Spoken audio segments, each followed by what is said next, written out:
imirasire ndarabagirana. Urabe filime zigiye kujya, filime ubonye idatangijwe n'imirasire, kurabagirana. Cyakoze ubundi rega ibi bintu babiturekere. Ukamenya ko icyamamare cyagafashemo, ndetse ukamenya ko ugiye kurya ubuzima. Hey, reka dufate umunota umwe duceceke turebe imirasire hano.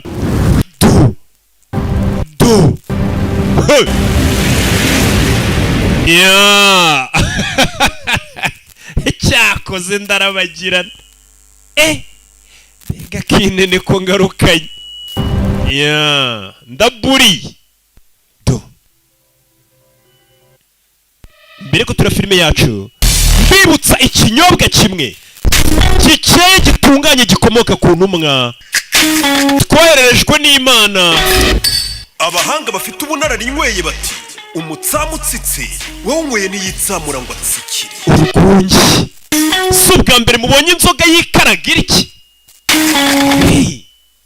Koranya ubunararibonye yujuje ubuziranenge, cyuva ku cyo kunywa nanjye nsomaho, noneho kirwanya akanyabubwa koko. Cyongera akanyabugabo. Ukeneye kurangura andika izo nimero, izo usubize inyuma uzandike. Nujya kunywa genda ubaza urwungi. Iriya mirasire nge yanteye n'ubwoba. Aya basi kadutangire filime yacu. Nanone ni Rocky nk'ibisanzwe, ndabakunda cyane, niyo mpamvu mbazaniye agafilime nk'aka. Nagezaho nkora ibifilime by'abantu bakuru ndabibahata, nzi ngo wenda hari icyo muzamarira. Naje gusanga nta keza k'abantu bakuru. Bana bato muri tayari? Ngiye kwibanda ku bana. Filime bayise Matilda, filime umubyeyi umwana mukwiye kwigira hafi tukareba. Dutangiranye umwana v'amagambo n'agahinja. Rebe everyone is born, but not everyone is born the same. Buri mwana aravuka, ariko buri muntu ntagafuka nk'undi. Or bakers. Bamwe baravuka bakaba mucoma, abandi bakaba batetsi, really good at making jello salad. Abandi bakamenya gukora za salade, abandi bakaba abanyonzi. Every human being is unique, for better or for worse. Gusa buri kiremwa muntu buriya kiba cyihariye mu byiza cyangwa mu bibi. Believe their children are the most. Ndetse buri mubyeyi wese yumva ko umwana we mwiza ku isi. Take a less emotional approach. Ariko hakaba n'ababyeyi basuzugura abana babo ntibabaha agaciro. $9.25 for a bottle. Kugurira isabune y'amadolari 9. Nkeneye koga nyine. $1,000? I'm not paying. $5,000 by'uko umwana yavutse. Ntabyo nzishyura, noneho turebe ko uyu mwana bazamwisubiza ku bitaro. Ibaze kubyara umwana ukaza ukamujugunya muri butu y'imodoka yawe nk'utwara ibirayi cyangwa ibishyimbo. Ni akana ababyeyi bakajugunye. Ni akana gato. Ni papa na mama. Nyagasani. Dore umugabo ukuntu agenda akata imodoka, inyuma harimo akana. Wakase se U-turn. Utururi. Yewe. Igisaza kidafite umutima. Ku madodani kandi imodoka iri mu mwana. Hari na Senior Wormwood yabaga muri karitsiye nziza. They were not really very nice people. Ariko bo ntago bari abantu beza. Kuba ahantu heza ntago bikugira umuntu mwiza. Dore mama ukuntu asohoka mu modoka, atanarebye uruhinja avanye mu bitaro Kacyiru uko ruri muri butu, na papa nuko. Abana ngo mujye muva ku muhanda nta nubwo bika ko bafite umwana muri butu. Aba bantu ntago ari abantu beza. Dore akana muri butu bagasezemo. So wrapped up in their own silly lives. Uyu muryango wa Mutsu babyaye umwana w'umukobwa ariko baramwibagirwa. They'd have realized she was a rather. Bari bawugiye mu kazi kabo ku buryo batitaga ngo bamenye umwana wabo ukuntu afite impano idasanzwe. Umwana akivuka izina rye yatangiye kuryandika. Spinach.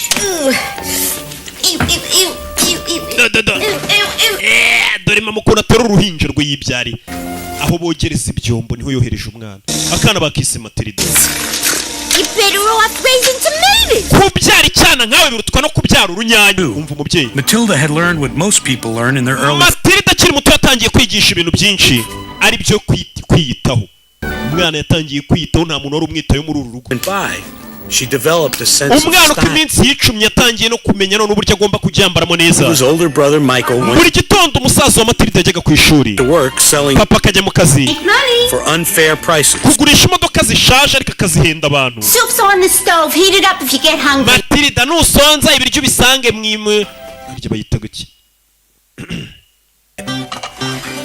boro bakita ngo kira siko kinjabutse. Nusonza isupure yisanga kiranjabutse neza mu kinyarwanda. Umwana yatangiye kwimenya mu gihe ababyeyi badahari, umwana ku myaka y'ibiri itatu yatangiye kwirwanaho. Ababyeyi be ntabwo bigeze bita kuri uyu mwana, iyo bamwito bari kumenya ukuntu afite impano idasanzwe. Umwana witwa Matilda imyaka ye mike cyane yatangiye kwirwanaho. Ababyeyi mu gihe batari bamwitayeho, cya bindi bana bacu babyuka biriza ngo daddy mami ngo iki niki, umwana yatangiye kubyuka asoma ibinyamakuru. Matilda had read every magazine in the Matilda ku myaka ine yasomaga ibinyamakuru byose byo mu rugo. courage and asked her father for something she desperately wanted. Ndetse aza no gusaba ko ikintu kidasanzwe umunsi umwe. What do you want a book for? Urashaka igitabo? Read. Igitabo cy'iki cyo gusoma? Wowe gusoma? When you got the television We jya ureba televiziyo, we ntabwo uzi gusoma, warwana we. Umwana ntabwo bari bazi kazi gusoma. that you can't get from a television faster. Muri televiziyo ni ukuri ibintu by'ubwenge kurusha ibyo wakora mu bitabo. Matilda already knew that she was somewhat different from her family. Matilda uwo munsi nibwo yamenye ko atandukanye na famiye ye. Needed in this world, she'd have to get herself. Ndetse yaramaze kumenya ko ikintu cyose akeneye mu buri ubu buzima ari ugomba kukiha, nta muntu uzakimuha. Mwana wanjye, ibiryo rero twabisize hariya muri micro-onde. The next morning, after her parents left, Umunsi umwe mu gitondo ababyeyi ba Matilda bagiye ku kazi, search of a book. yatangiye gushaka ahantu yakura igitabo mu bitabo. Abona isomero, library. Umwana ku myaka ine yatangiye kubaririza ahantu haba isomero, haba ibitabo, hari library.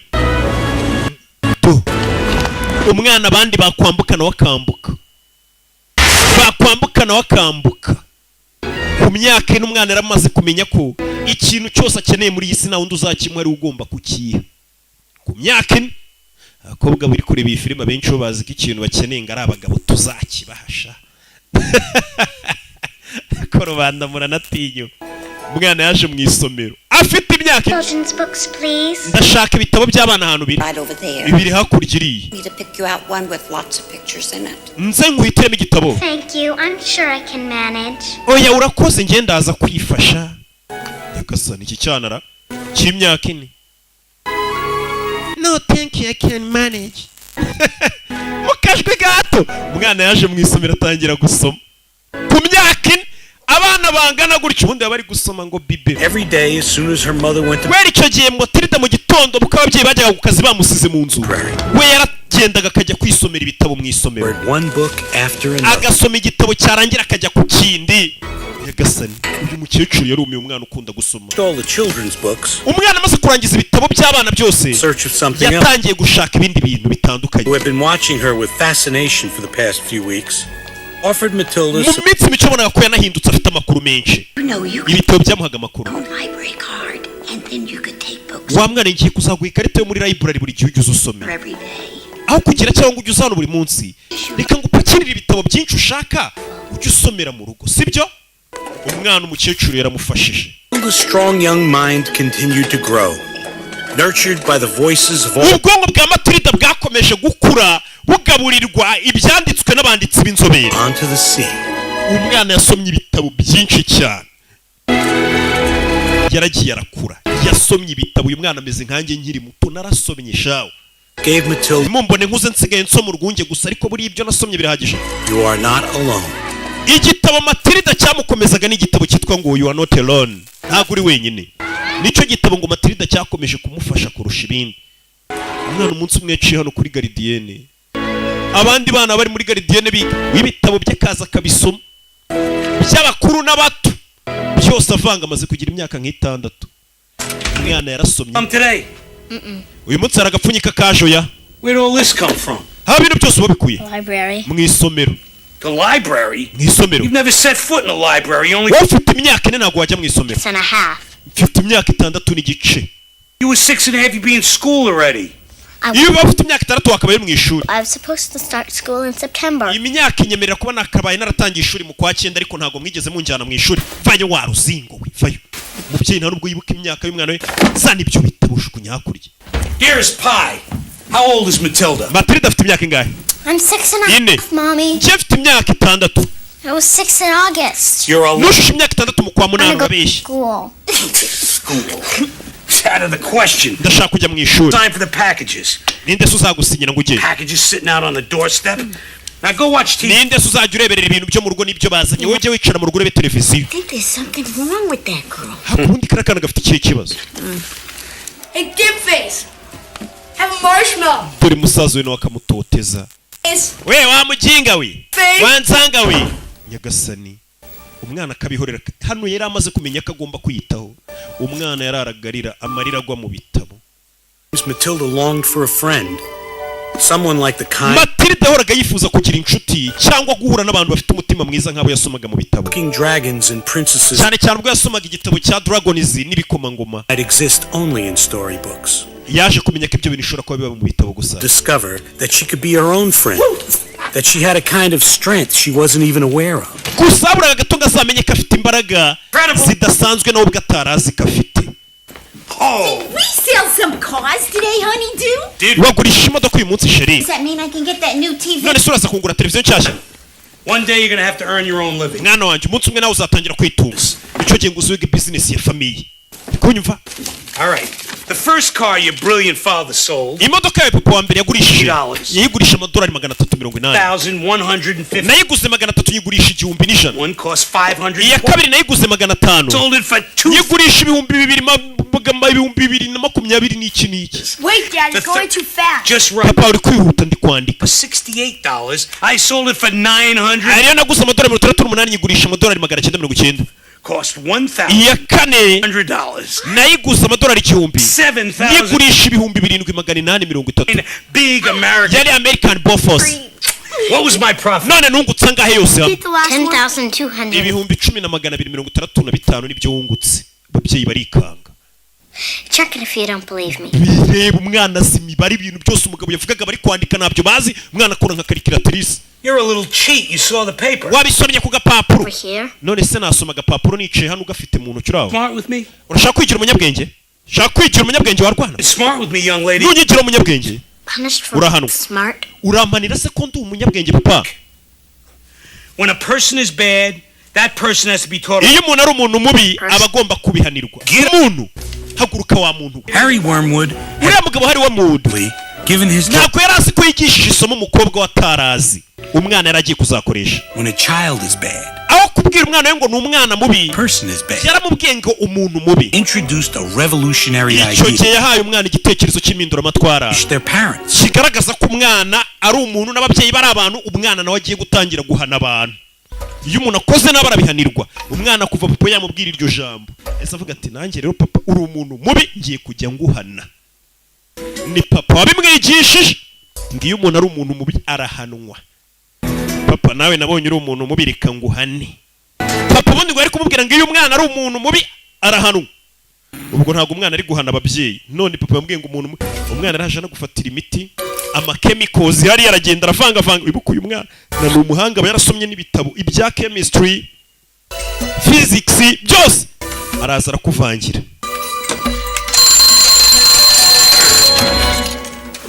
Yeah. Come.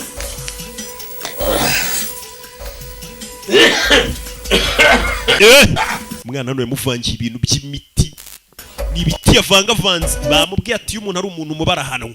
Umwana atangiye guhana ababyeyi be. Ni Kamatirida gafite ubwenge.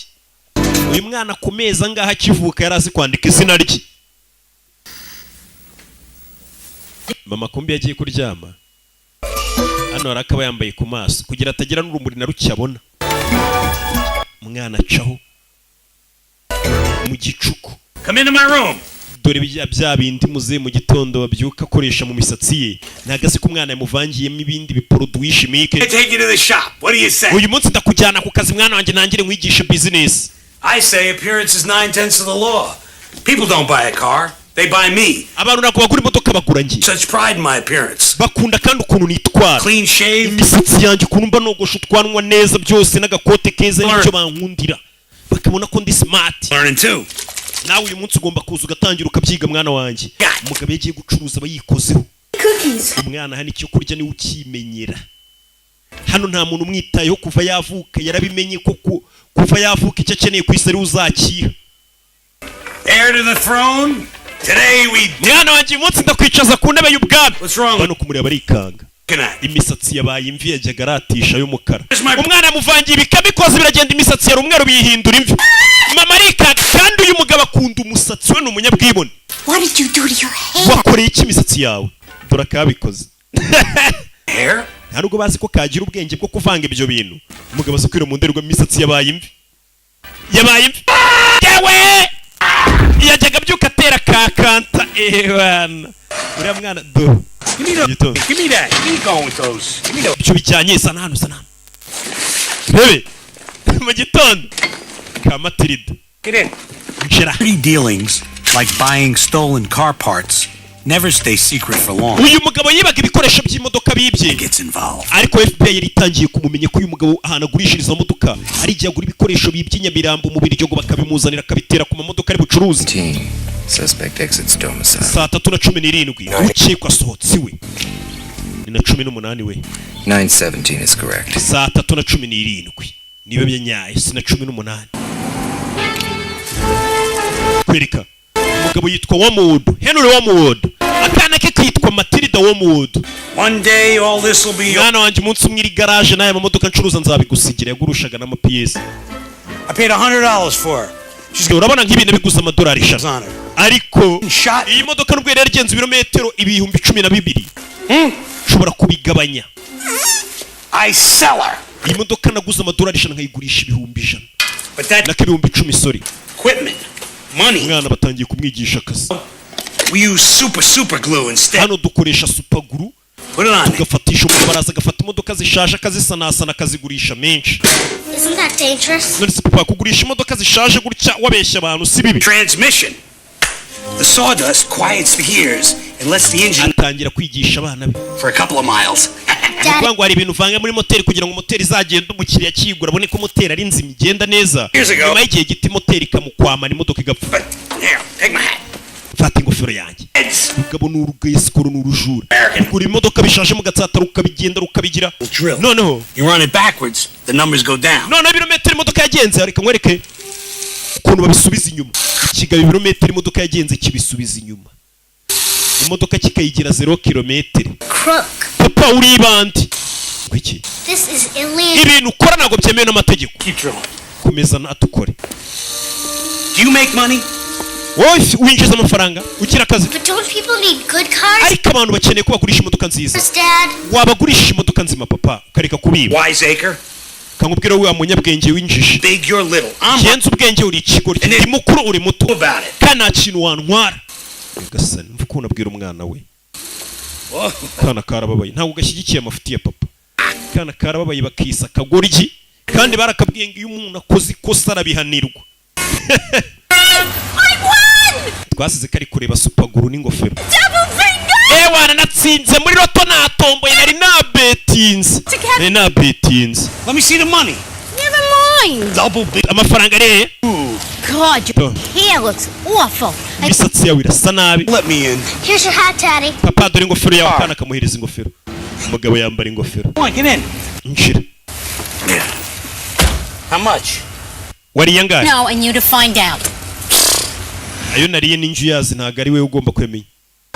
Kumbe hano birasa nkaho uburoso bwo muri supaguru bwakoreshejwe. You never take us out. Of course I do. I took you to the flipper. I don't remember any of the flipper. The Bavayo. comb and the Basohokanya abantu. I like Urebe. Bonjour, this way please. Yaramutse mwaramutse. Get off.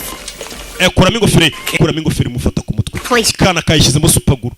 Kuramo ingofero yanga kuvamo. Get off. Harry, nobody cares what your hair looks like. Kuramo ingofero nta muntu witaye kwisi. Kuramo ingofero biranga. Kuramo ingofero biranga. Umwana arabareba. I'm gonna hate this hat. Kango kuramo icyo kigofero. Kuramo ingofero biranga. Biranga. Umwana mutaze supaguru. Turashize. Apfuye. Cut on the skin. Kungura huru. baby, stop it! wikwigira umwana kuramo icyo kigofero umukecuru nawe n'umusazi abantu barumirwa muri resitora barumirwa kana karabare akabikoze kuramo ingofero umukecuru iramushabuka parika nabi uyu nawe ngo hakurya kana karaseka ibintu umusariferi biri cyo bijya mu bicu to hey furushati umwana ifurushati mugwa umusaza we nawe araseba umwana w'ifurushati yaje yiparika mu biryo rikambe nijya turasubira mu kanya will not be the figure of ridicule. ibi bintu by'ubuswa sinzi ibyo ari I want it now. ndashaka icyubahiro kandi none You don't see how you glued your hat on him. ubundi washyize supaguru mu ngofero yawe But obviously, supaguru ingofero yafashwe ku mutwe Not glue my hat to my head. ntago nafata supaguru ngo ukire ku mutwe I wanjye refuse to my hair. do baby, wait a minute. akarasika kamwe n'isomera ibitabo by'isanamitima uzuye kumukora ingofero bakuranyeho n'uruhu mana yanjye we uzaza kwireba mwana From now on, this Very munsi. does exactly what I say. iyi famiye izajya ikora ibyo mvuze Exactly when I say. igihe mbivugiye aba ari byo bibera kira ingofero yawe And right now, nonaho ubu rero we are eating dinner and watching TV. tugiye kurya ibya nijoro turebe na filime zasobanuwe na rande na roki Ready to get sticky. bano baje kureba filime wana muri ya tombora aho tuguha umwanya amafaranga afasha ku mubiri wawe akaba ariyo utahana Get away. tugiye gutanga amafaranga Idiots out there who don't know how to play. Here's how it goes. ku batazi ukuntu uyu mukino ukorwa reka tubibereke One step closer. iyo kureba icyana kirano kiba kiri kwisomera ibitabo aho kureba televiziyo kandi papa yaravuze ngo icyo nshaka muri iyi nzu aba aricyo gikorwa You get to take home. mwana wa Incorrect answer. We'll move them closer. Hi, Dad. bite papa iki cyana cyari ku Family? uri muri iyi famiye yanjye Hello? we Are you in this family? uri muri famiye yanjye yavuze ngo famiye izajya ikora ibyo avuze n'igihe yabivugiye yavuze ngo barebe filime none umwana ari gusoma igitabo Family time. What is this trash? amasaha yo kuryana ya famiye uri mu biki Daddy, it's lovely. papa ibi bitabo ni byiza Dick by Herman iki Melville. gitabo cyitwa Moby Dick Moby, cyahamani ngo Moby what this is filth. turi baraca igitabo cy'umwana ari gusoma Right, it's a library book. papa icyo gitabo ni icyo mu isomero banije ntabwo ari icyanjye It's reading. You're a wormwood, you start acting like one. gusoma kwawe ntabwo mbikunze ukwiye gutangira kwitwara nk'uko abaho mu twitwara tangira ibiganiro by'ubugoryi umwana dore ibintu papa bareba ni ibintu bitagira icyo byigisha umwana kibura ababyeyi b'i Kigali no mu Rwanda hose impamvu babwira abana babo ngo barebe filime ni uko bazi ko filime zasobanuye na roke ari ikintu abana baba bari bunazigire mu cyubaka ariko dore ibintu papa yari ku mwana ntibyubaka ni ibintu bibi umwana arebye filime ababaye bamufashe umutwe bari kuwukanda nawe ndebera umubyeyi umwana yakanuriye televiziyo arayikanurira ararakara bari kumurebesha ibintu adashaka yakanuriye televiziyo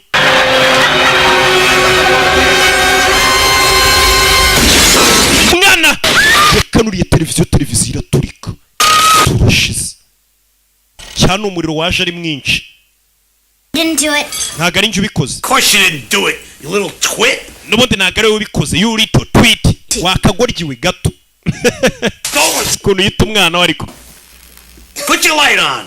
cana amatara gasani Was it magic or coincidence? ese ni maji cyane ibintu byari bihuriranye umwana nawe byaramucanze Humans use only a tiny portion of our brain. bajya bavuga ngo ikiremwa muntu dukoresha agace gato k'ubwonko bwacu But her own great strength of mind matirido yari ataramenya ko ubwonko bwe abukoresha hafi ya bwose buriya ngo umuntu twese ubona hano n'abantu wita ngo ni abanyabwenge ubwonko bwacu dukoresha akantu gato nta na kimwe cy'icumi dukoresha Harry Wormwood, owner, founder, whatever. Agatha Trunchbull, principal, Cruncham Hall Elementary. banyita Agatha Trunchbull ndi directeur w'ikigo cya garidiyene y'abana I want a tight car because I run a tight ship. ndagira ngo imodoka yanjye uyikore neza imodoka nziza My school is a model of discipline. ishuri ryanjye ni ishuri ryiza cyane Beat the child, that's my motto. cyane cyane gukubita abana mpaka bamenya ubwenge nicyo nigisha I got a boy, Mikey, and one mistake, Matilda. ahubwo mfite akana mu rugo ndi bugwe nimba ishuri ryawe ryigisha cyane cyane rishingiye gukubita ngo moto y'ikigo cy'uyu mugore ngo ni ugukubita umwana mpaka amenya ubwenge ntabwo ari ukumwigisha mpaka bamenya Let's do business. nimba aribyo nanjye uguha imodoka umwana wanjye nzamwohereza mu kigo cyawe umwigishe uri umudirektrice bita Hey, you. Trunchbull Going to school. I am. urabizi ugiye ku ishuri yigo Bro. ejo uzajya ku ishuri Yeah, okay. yayambiriye papa we nyambira ube papa impamvu yohereje umwana mu ishuri ngo iryo shuri rirakubita always wanted to go to school because she loved to... Matilda yakundaga kujya ku ishuri kuko yumvaga ko ari hazigira ibintu. What her new school would be like. Go ahead. Yibazaga ukuntu nagera ku ishuri bizaba bimeze. Ishuri bwa mbere bamuzana ku ishuri. Surrounded by trees. Ishuri yaraje muri ryari ishuri ryiza rizengurutswe n'ibiti indabyo. Well, there was a building. Ariko inzu yaraje kwigamo nimbi. So regardless of what Crunchum Hall looked like. Yirengagije ukuntu iryo shuri ryasaga nabi. Yishimiye ko yaraje kwiga dore ikigaje kwigamo. After all, any school is better than no school. Nubwo ishuri yaraje muri ryasaga nabi ariko ryarutaga kwirirwa mu rugo atiga. Umwana wari ufite ubwenge akunda kwiga. Iri shuri Matilda aje kwigamo. Directrice abana baramubona bagahaba twamubonye. Moto y'ikigo no gukubita abana mpaka bamenya ubwenge. Kandi byo kubigisha. Hey! Shuri bazanye mu Matilda. Yagasanye. Ramubona ariko. Bana barikanga. Ikiga abana bigamo kandi n'abana bato garidienne primaire. You detention. Matilda yarebye arikanga. Kigajemo. Too small. Grow up quicker. Wori gatonya uzakure vuba. Ibaza ariko. Matilda ajya kwihisha. Shoulders back, stomachs in. Stand up straight. Hey, sorry. That's okay. It's much better than being out there. Ko bambwiye ngo nze hano sinibyo byiza kurusha uko waba uri hanze. The principal, Miss Trunchbull. Uriya ni directrice w'ikigo mwita Trunchbull. You squirts better skedaddle. I'm not kidding. The Trunchbull likes to snap a whip in there to see who's trying to hide. Trunchbull araza gukubita umuntu wese warenze ku makosa nako ku mategeko ye. I'm Matilda. Banyita Matilda.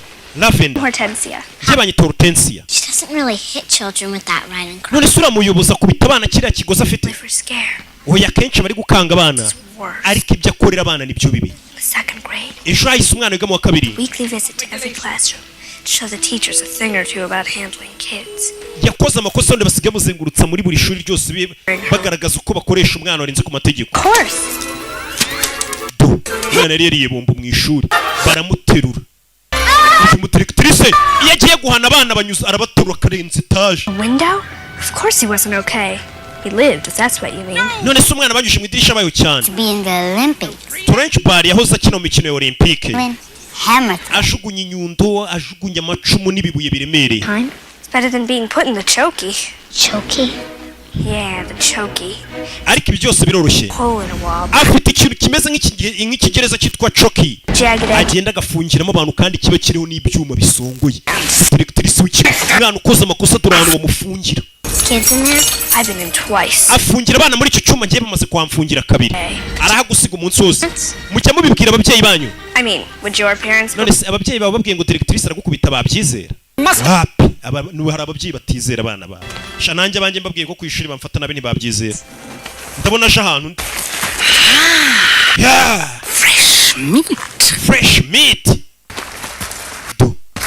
Abona kana gatona. Gato. Amanda Thripp. Niko witwa? Yes, Miss Trunchbull. Yes, Miss Trunchbull. What's what, Miss Ibyo ni ibiki bikize? Hanging down by your ears. Ibyo ni ibiki washyize ku matwi yawe? Pigtails? Ni imisatsi yitwa pigtails. A pig, Amanda? None se uri ingurube? Ko washyizeho pigtails? Do I allow pigs in my school? Ese nemera ko ingurube ziga mu ishuri yanjye imisatsi yo bayiziritse kuri niko bayita pigtails cyangwa se ponytails.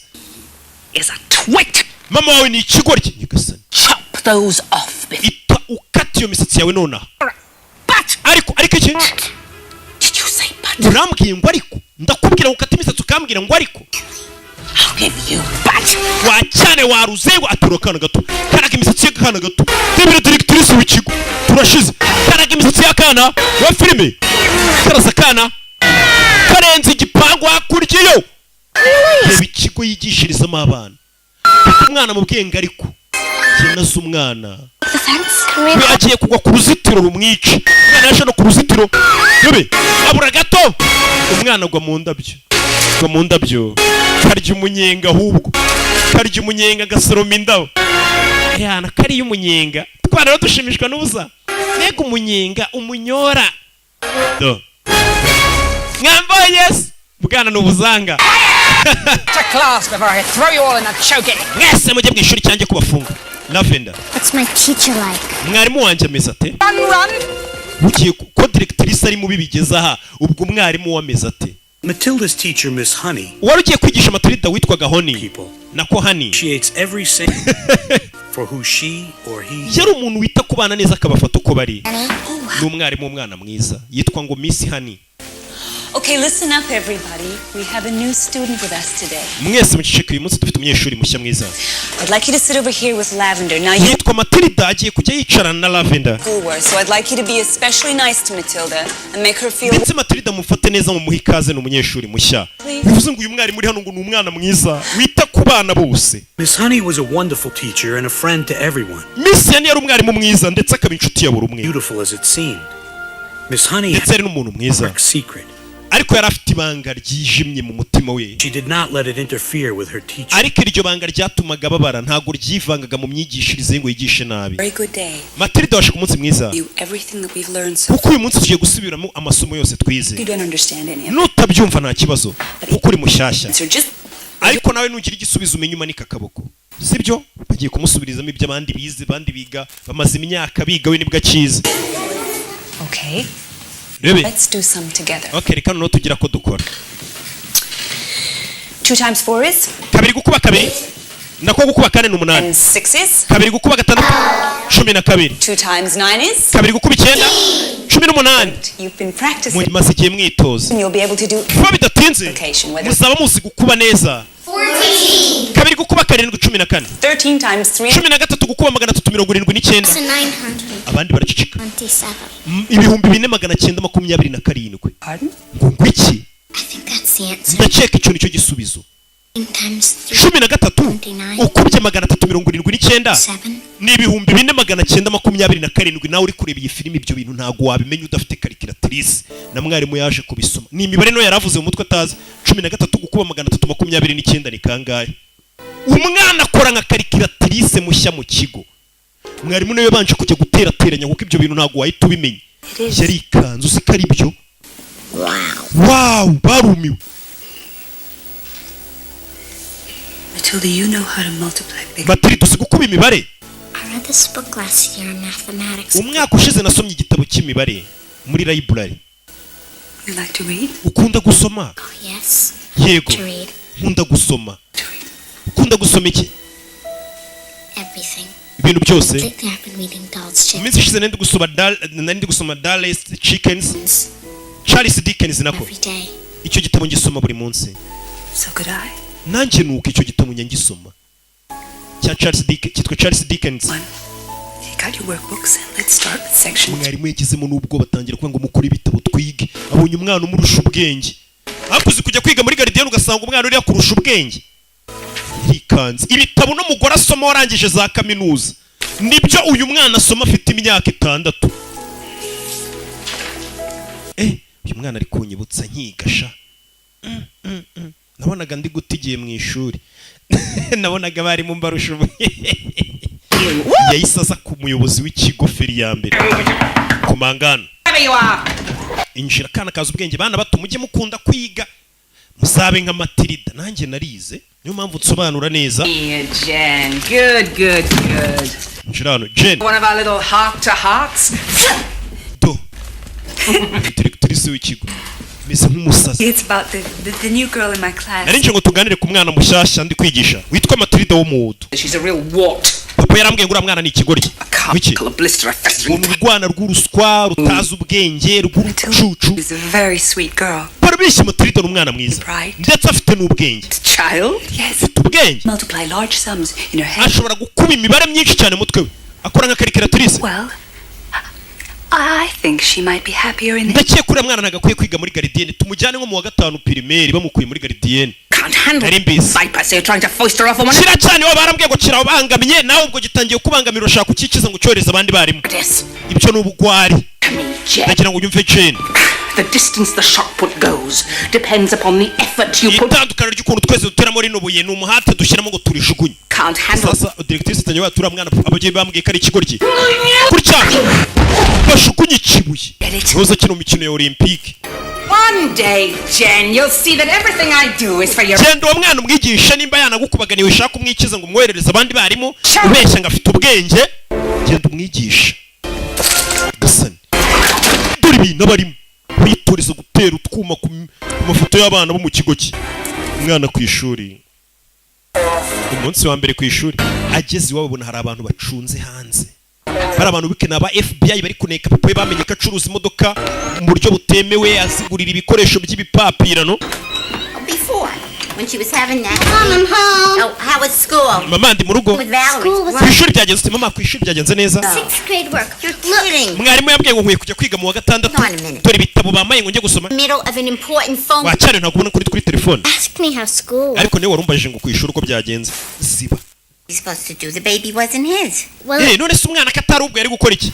Mama. Hey, they gotta be implants. Uyu mubyeyi ntago agiye umva umwana we. School is insane. Directrice w'ikigo cyacu ni umusazi ndakwiyamye. Fenced by her hair. Yateruye umwana imisatsi amurenza urupangu. Ibaza ababyeyi batumva abana. Babyeyi umwana najya ava ku ishuri agakubwira ngo umwarimu hari ibintu yamukoreye, ujye utega amatwi. Ukuntu ababyeyi mwishi nako twishyizemo ko abana ari abantu babi. Nako abana bacu bananiranye. Hiya!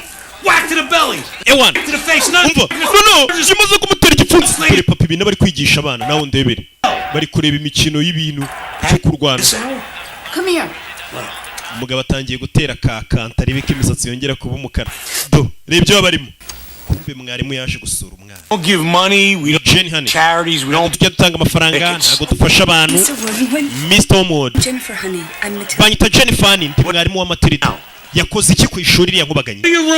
Matilda ajya mu cyumba cyawe. Beat it. Nona.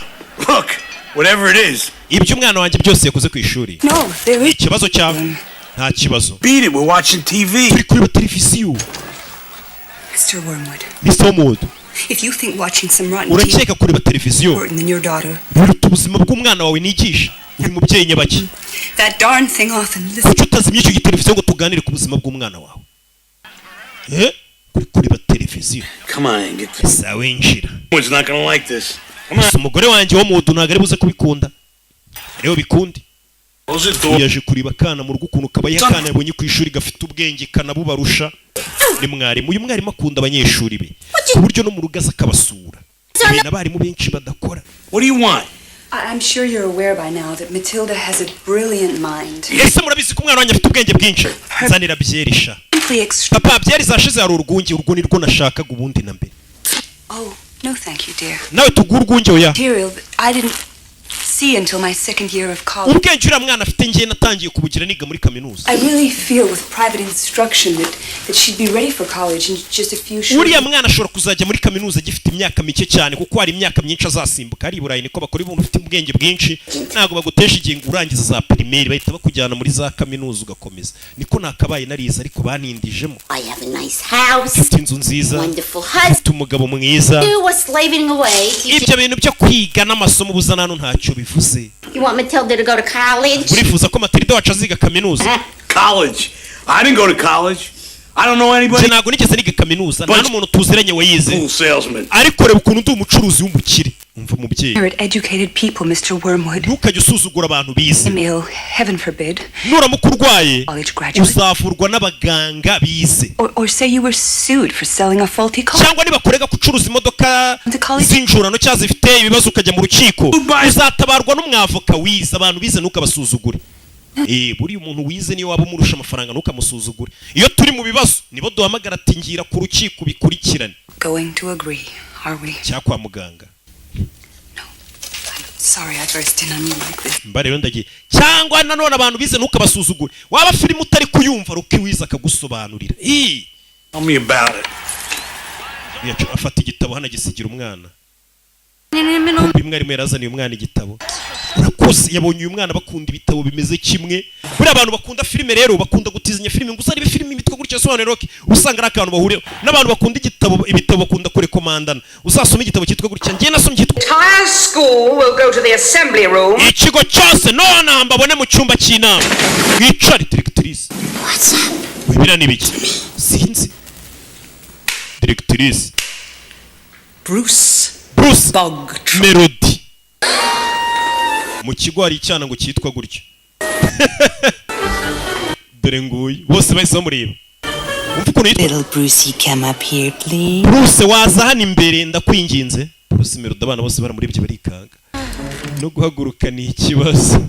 Ibiryo bishobora kuba bigiye guhekura ababyeyi b'uyu mwana. Igere mwaruka ni ibiryo. He lives on my block. Uyu mwana turaturanye. Tutuye muri hood imwe. He lives on my block. This boy, Bruce Bog, uyu muhungu Bruce Melody is none other than a vicious sneak thief. Nta kindi aricyo usibye kuba ari igisambo. Disgusting criminal. Wakinyabyaho iki kigizi cya nabi? Ko nazi ibyo uvuga. Cake. Chocolate cake. Keke ya shokora. You slithered like a serpent. Winjiye nk'inzoka. Ujya mu gikoni cy'ishuri ryanjye.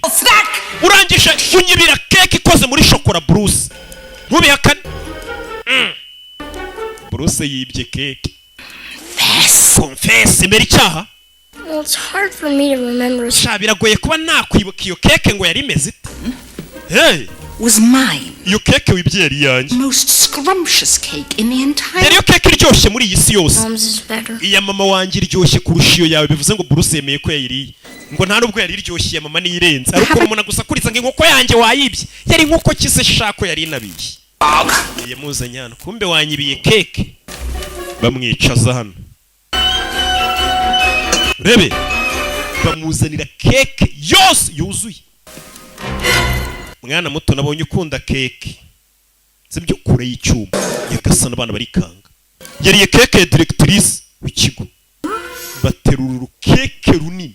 Chocolatey. Uri kumva uhumurirwa shokora se? Now. No. Eat it. Irya. Irya yose. I don't want any. Ntabwo nshaka kurya urakoze. Yirya iyo keke. Uyu mu directrice. Wibirya. Wibirya. Give him cake. Ntabwo yamuha keke. Sura n'uburozi. Wibura n'uburozi ntabwo ura mu directrice yaguha keke n'uburozi amuhaye. Arapfuye wibura kiramuroze cya directrice. Ndumva iryoshye da. Ndayirya ngiye Bruce. Mwana ngo yitwa Bruce. Kurya ibyo nabyo. Wana ndayinyinyira koko. Bruce yaragiye arya keke. Keke zirasema buriya ngiye ntabwo ndaryaho keke. Nashonye akantu gato kera. Mwana yari arayimara. Wana arayimara ariko indiruzuye. You look like you enjoyed that, Brucey. Bruce, keke irakuryoheye? Yego madam. You must have some more. Reka noneho tukongere. Oya, ndahaze. That cook's feeling. Waba ubabasha umutetsi wacu. Bahise bayimuzanye. Nyagasani! This cake just. Iyi keke niweho bayikoreye. You're very own. Kandi urayirya wenyine. Nyagasani turashize. Umwana araribye arikanga. Keke irangana umusozi. Mwana Bruce menye bashaka kumwicisha keke. Nyagasani turashize. Umwana yarwanye na keke. Ni hamwe wumva ngo umuntu yishwe n'ibiryo. Nyagasani ngo ntabwo uri buve kuri platform utamazi no confection yose. Ino keke bino biryohere birasema. Bruce yarariye. Nyagasani bana nabo Yesu Kristo nta mwarimu agiye kuruka. He's going to puke. Agiye kuruka. Nta gushidikanya araruka kabisa. Mwana byaranze. Bruce looks real bad. Bruce ameze nabi. Uratsinzwe. Hari umuntu agiye gutereta umukobwa wa Fande. Afande aravuga ngo kumutazimanira umwana bamuzanira igikombe cy'amata. Bruce wabikora. Bruce bemeza uyimare. Wabikora abana batangira kumufana. Go Bruce. Melody. Bruce. Bana bose baramufana. Bruce wayimara. Wariye n'ingurube za henahe niyo wayirya. Wana. Je n'utubenzi nari yiporeje. Wana. Bafana banje sinzabatengu. Wana. Ndatwitse. Tarashize. Muzibe. Bruce yarayifekanye. Wana ni purato arayirigata abafana banje. Ntabwo nzabatenga. Mwayibonye isahani rera nibiriya baba bavuga. Wana ngiye abafana banje noneho kumva amanitse n'igikombe. Nyagasani, uyu mugore ni umugome. The entire assembly will stay 5 hours after school and copy from the dictionary. Mwese ngiye kubaha igihano cy'amasaha 5 amasaha yo gutamurenza amasaha 5 mwicayo. Together. Kandi kingiye kugifungira muri coki n'andi bafungira abana bataga saa 11 z'umugoroba batashye saa 6 z'ijoro. Umwana ari gutaha cyumvisha kuvugira ku cyumbu. Baba polisi baje kuneka papa we bahora hanze y'urugo rwe. Young lady, where were you? Mugore mutoruriye. The whole school late because it's for you. Miss Trunchbull yatugumishe ku ishuri amasaha menshi. You see those packages over there? They were left out there for the world to see because you weren't here to take them in. Imyanda ntago yigeze uyisohora yiriwe hari umunsi wose umwana ni usora imyanda yavuye ku ishuri. Catalogs and I don't get anything. It's not catalogs, it's car parts, sweetness. It's business. Oh, if it's business, why don't you have it sent to the office? None se niba ari business kuki utabyoresha ku kazi? Abapolisi ukazi babandeba. Abapolisi na hano bahageze papa. They're parked outside. Abapolisi baparitse hanze bari kugucungira ntago bakigucungira ku kazi gusa. Who's a speedboat salesman? Barana abantu bacuruza ubwato bwiruka bumwe bwo ku mazi. Barana abapolisi ndabizi. Uzarabareba. Boats. There are no lakes. Barabagurisha amato no sari ibiyaga bihari. But some people like to go away on the weekend. Hari abantu muri weekend baba bakeneye ubwato. Barariwe nibo bashe kureba. Cops.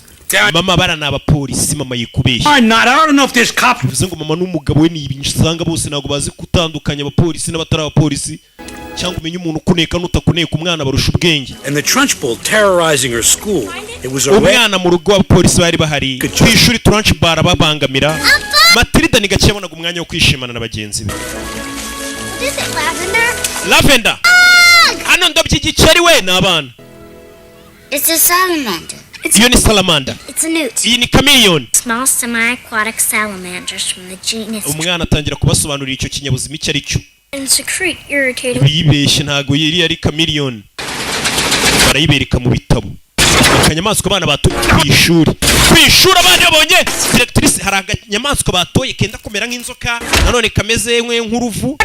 Wamudu. Lemon, you're heading for the turkey. Gute ninjira mu kigo gusanga hanze ukuntu aturura kana. You and your father. Fanya nkwigisha isomo warwana we. Cyecuru ni umugome. Niyo misatsi y'ubugoryi. Sana kana hano. Image. Tenago ndi nka so. Takana gafungirana hano. Nyagasani. Miss Honey. The teachers are class 3, Lavender. Please get a water pitcher. But Miss Honey. She'll be here any second. Come on. Urebe. Mwana ya jano. Directrice y'ikigo ngagiye kuzamo hano. Mwana itagufatira amazi y'akantu k'akanyamaswa babonye ka mu mazi. Bahita baza guhisha ibintu mwarimu abana bigisha byose. Kuko batabona kabigisha ibintu byiza. Ideas come from hard work and careful planning. Buriya akazi karenze gaturuka mu gukora cyane no gutegura witonze.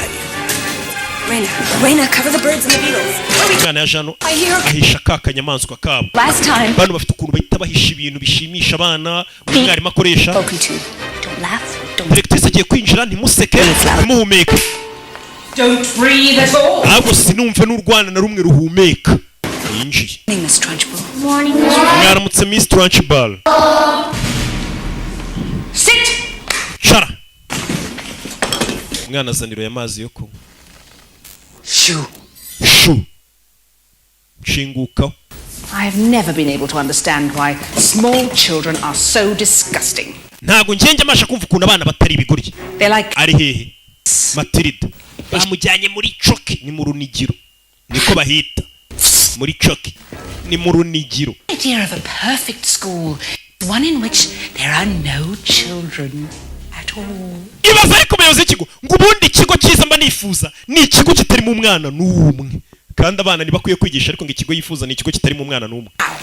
Noneho You wowe front of the class imbere y'ishuri sasa kuva kana makajyanye ugafungira mu runigiro uyaje ugatabara ni ka Matilda ni Miss Jennifer Honey.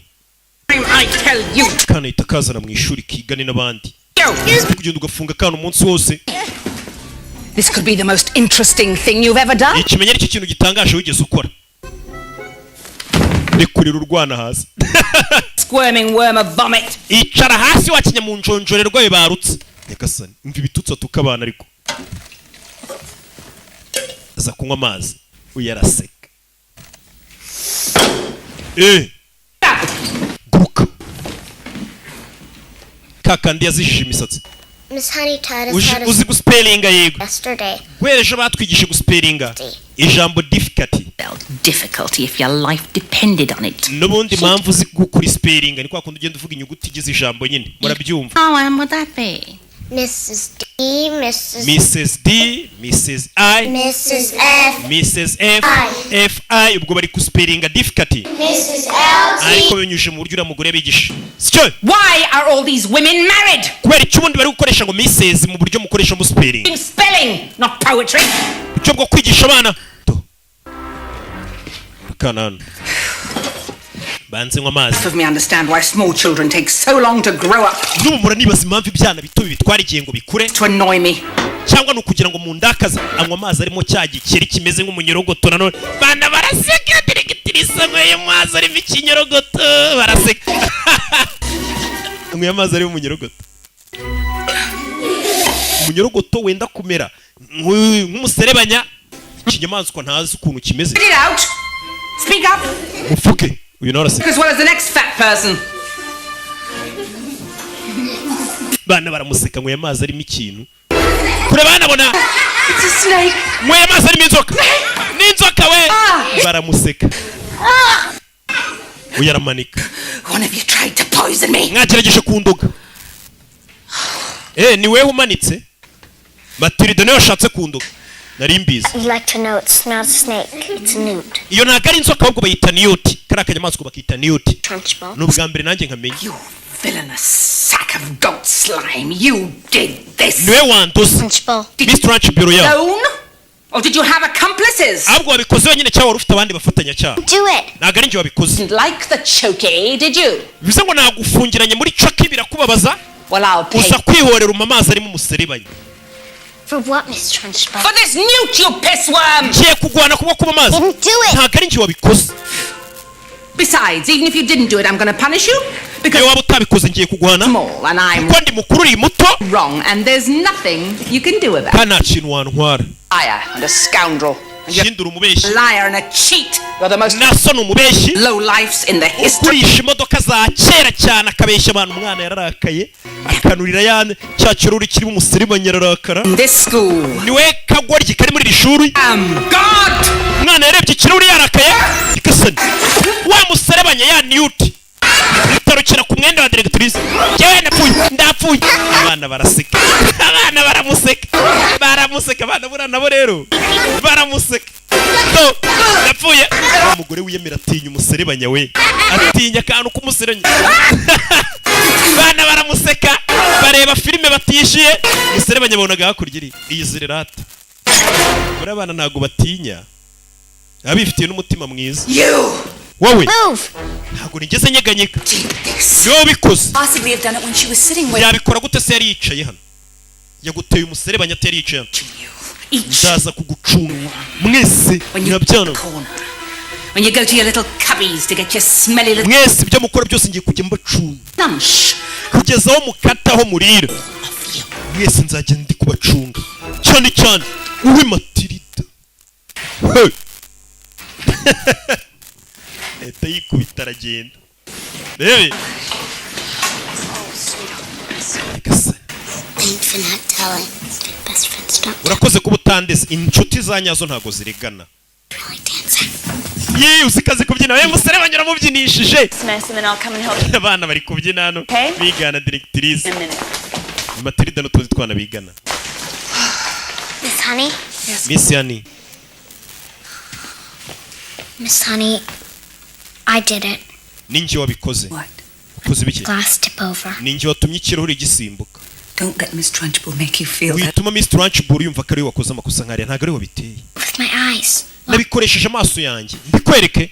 Amaso yanjye uyu mwana yigeze kureba televiziyo irameneka. None rero kuvuga ngo kandi kuko yerebye kira kiruri tubona umuserebanya urasimbutse.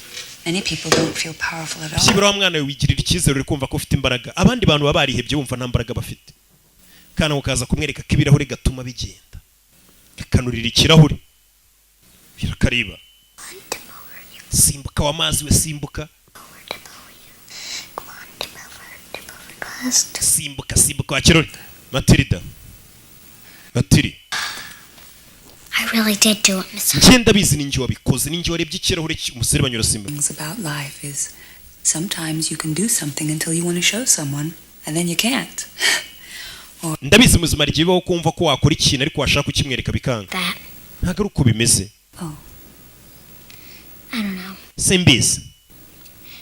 Maybe I made myself tired. Ahari menya naniwe imbaraga zanshizemo ariko ninjye wabikoze. I'd like to come over to my house this afternoon. Ese uyu munsi waza kunsura mu rugo? I'd like that very much, Miss Honey. Nabyishimira cyane Miss Honey. Bamwita Jennifer Honey. Uyu munsi barakwereka Meteresa atashye yatahanye n'umwana. Yeah. Ndikumva nkomeye nazenguruka isi yose ngenda. We ntabwo unyizera sibyo? Sinzi ibyo wizeramo wa mwana ngo ufite by'imbaraga. Gusa wowe ubwo ubyizera n'umutima wawe wose bizagufasha. Bageze hano. Hara niho Miss Trunchbull atuye, directrice. Why is there a swing? Kuki ari ikicungo se? A girl I know used to live in that house. Umukobwa nzi yahoze aba muri iriya nzu. Uwo mwana w'umukobwa yari yishimye. She was just 2 years old. Her mother. Afite imyaka 2 umwana yaje gupfusha mama we. Doctor. Papa yari umuganga. Needed someone to look after things at home. Yari akeneye umuntu wakwita ku rugo rwe. Mother's stepsister to come and live with her. Arangije atumira umuvandimwe wavukanaga na mama w'umwana wari wapfuye ngaze kuba muri urwo rugo ariko batari bahuje mama. Stepsister. Yes. Uwo mu Anthony Trunchbull. Worst of all, when the girl was 5. Umwana amaze kuzuza imyaka 5, papa we yarapfuye. Die. Papa yapfuye atese. Decided he'd killed himself. Abapolisi baravuze ngo yari yishe papa w'umwana. What's the thing? Kubera iki se yari kwiyica? Knows. Nta muntu n'umwe ubizi. Uwo mwana asigaranye ubwo yasigaye arerwa none na Anthony Trunchbull. She found a small cottage. Uwo mwana yaje kubona akazu gato. Lovely rhubarb farmer for just $50 a month. N'akazu yishyura $50 ukwezi. She planted hundreds of wild. Aragenda kuzuza indabyo. Uwo mwana amaze gukura niko yiberamo yarishimye. Umwana abayeho neza. No, I told you this. Uzimpamvu nkubwiye ibi. You were born into a family that doesn't always appreciate. Wa mwana wavukiye mu muryango utagufata ngo guha agaciro. Very different. Gusa ibintu bigiye gutandukana. Bizahinduka. Mwarimu. Should we go inside and have tea and cookies? Waza tukajya mu nzu nkaguha biswi n'icyayi. Yego. Bana bakunda biswi. Mwana arebye akazu kari hano abona n'indabyo. Cottage from your story. Yanzu wavuga iri mu nkuru yawe. The young woman is you. Wa mwana mutonyi uvugwa muri iyo nkuru ni weho. Bivuze ngo No. Ubushya ntabwo bishoboka. Yes. Yego birashoboka. And Trunchbull. Trunchbull ni anti wanjye wandeze. Ngeze namwirukana mu rugo rw'iwabo ajya gutura hanze. Uyu mwarimu burya Anthony Trunchbull. Uyu mwana ngari muto mama yarapfuye. Umuntu utaruhuje na mama we w'umubyeyi ariko arabavandimwe ari we Anthony Trunchbull aza mu rugo ngamurere. Hashize imyaka 3 papa we itapfa. Urugo rw'iwabo uyu mukobwa hani rusigaranwa na Trunchbull. Yes, please. Dore umwana yagiye gukodesha kandi Trunchbull afite urugo rwiza rwari urwa papa w'uyu mukobwa Jennifer Honey. I've often thought about it, but I can't abandon my children. Nubwo banyirukanye muri iriya nzu Trunchbull numvaga ntasiga abana banjye. You're very brave, Miss Honey. Abana bawe n'abana b'ibipupe. Ufite umutima ukomeye. As brave as you. Ntabwo mfite umutima ukomeye nk'uwawe. Weren't afraid of anything. Nari nzi ko abantu bakuru nta kintu batinya. All grown-ups get scared, just like children. Abantu bakuru no bagira ubwoba nk'abana. Wonder what Miss Trunchbull is afraid of. Ubu ndibaza ngo Miss Trunchbull watinya iki? Nimba abantu bakuru batinya Trunchbull atinya iki? Dore Miss Trunchbull mu nzu nini uyu mugore agatura mu kazu gato byegeranye gato. Kandi urugo n'urwa papa we. Bari hano bari kugenda babona Miss Trunchbull. Ni tante w'uyu mukobwa Jennifer Honey. Ninsaba mubona kisa nabi ibirabyo byayereyo bega nawe ubwasa nabi no ku mutima. Bakiri imodoka ye n'umujinya tarajya kurahura n'ipusi. Ura n'ipusi. Ndapfuye umugore atinya ipusi. Ngo n'abantu bakuru baratinya. Burya atinya ipusi. Iyi atinya ipusi z'umukara. Hey. Tushize. Kubita umugeri pusi. Turashize. Pusi gwani yitica isheni. Oh, he's all right. Imana ishimwe pusi imeze neza. Yatse imodoka co. Urebe. Get your treasures. Tujye kuzana ubutunzi bwawe wasize mu nzu y'ababyeyi bawe. Anto waragiye tujye mu nzu tujye kuzana ubutunzi wasizemo. sasa uyu mwana yimuka ngo yasizemo ubutunzi bwe ibipupe bye nibyo yitaga abana be. Vayo ariko hani vayo. Matilda dore ngarajya mu nzu ya Trunchbull. Uriya mukecuru agusanze mu nzu yakwiciramo. Uyu nawe arakurikira. Sasa yari mu nzira agenda imodoka imupfiraho. Wibuka imodoka zose zaguzwe mu rugo zaguzwe kwa wa mugabo Henry Wamwood zipfa ubusa kuko aba yaratuburiye abakiriya ngo imodoka ni nziza. Binjira mu rugo. Iyi nzu ni iyanjye. Ni uyu mwana ababyeyi be bamusigiye ariko tante we Trunchbull yayimwirukanyemo yarayikabye. Oh my. Yagasani. Kise hano. My father's portrait hari ahantu hari hamanitse ifoto ya papa wanjye. The Trunchbull must have had a strong stomach. None dore umuntu wagiye akamanika igishushanyo. Hari hamanitse ifoto ya papa w'uyu mugore ari nawe nyiri inzu. Uyu mugore yarayimanuye hamanika ifoto ye. Umugore afite ibibaraga. Ukuntu aturura imodoka. Trunchbull ahubwo azana bice. Agasani imodoka yarayikatishe yerekeza mu rugo rwe.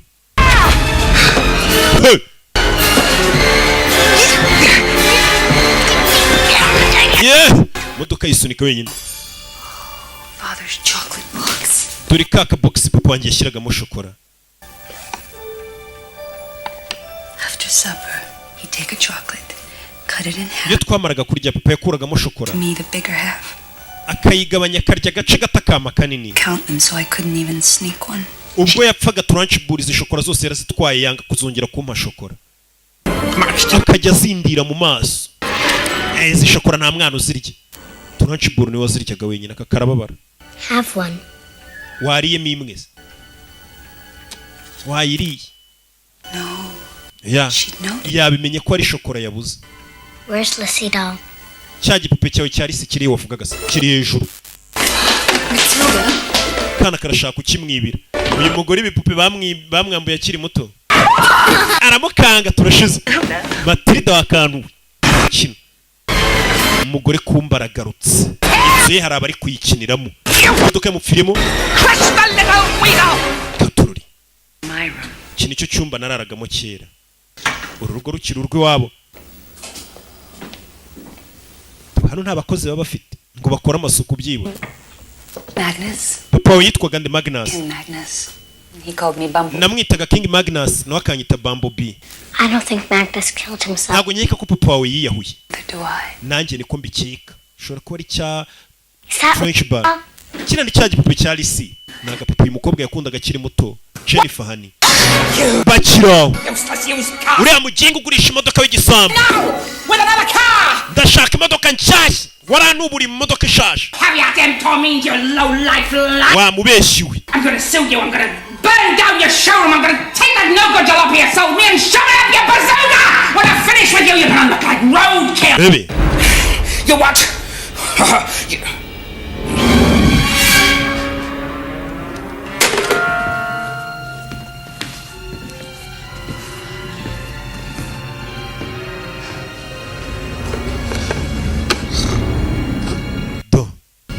Eza kureba shokora ze. Indo hafunguye hano.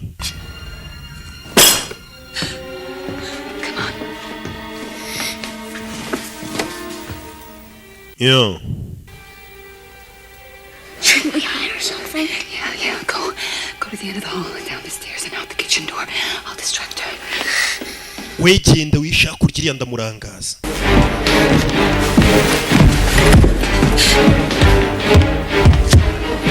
Who's in my house? Induri mu nzu yanjye. Baby. Come on, fight like a man.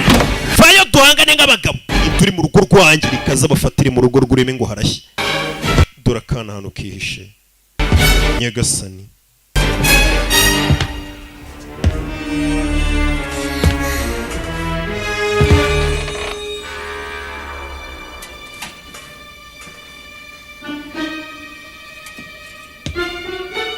Urebe.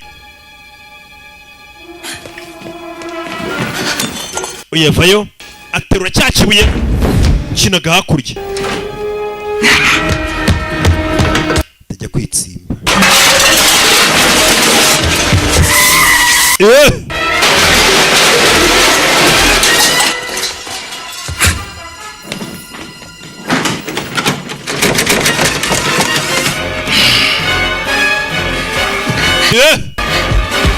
Do.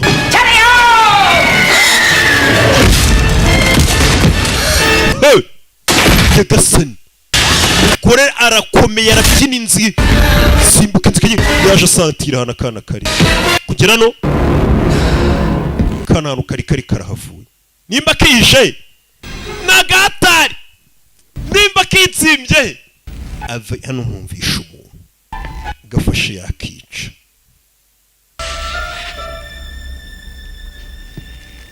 gafashe yakica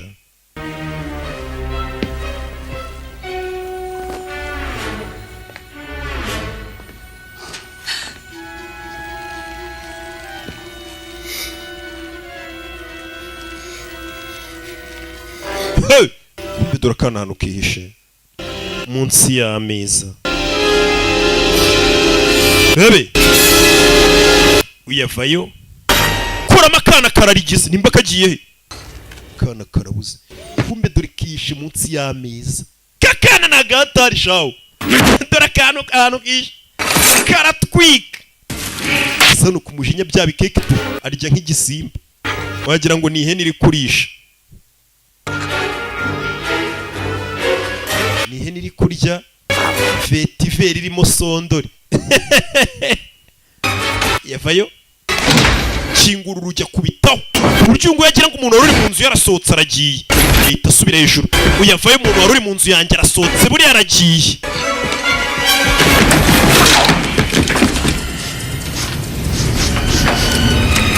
iyo yumva parufe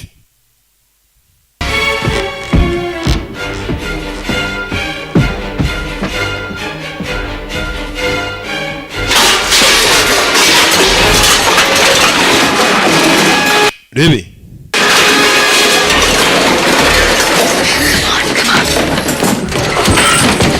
hey! turashize yaje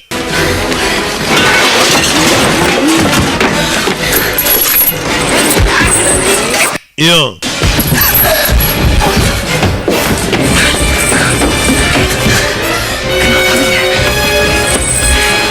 Some rats are gonna die today. munsi imbeba ziraza gupfa umve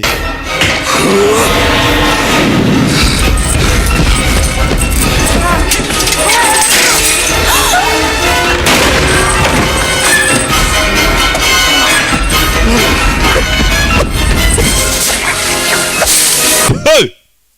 Agasani mwana aribye rikaza umugore uri hano do hey! ikangamo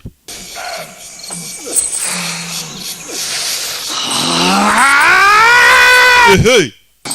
bari bamuziye mu rugara babuze Feel my heart. mva umutima wanjye ukuntu uri gutera The most scared you've ever been. Your whole ko wagira ngo ni ubwa mbere nikanze mu buzima bwanjye yari kubica Come on, let's go. ngwino tugende treat people like that. ntabwo dukwiye gutuma umuntu adufata kuriya Teach you a lesson. uriya mugore hari umuntu ukwiye kumwigisha isomo mva umwana Then we'll go get your doll.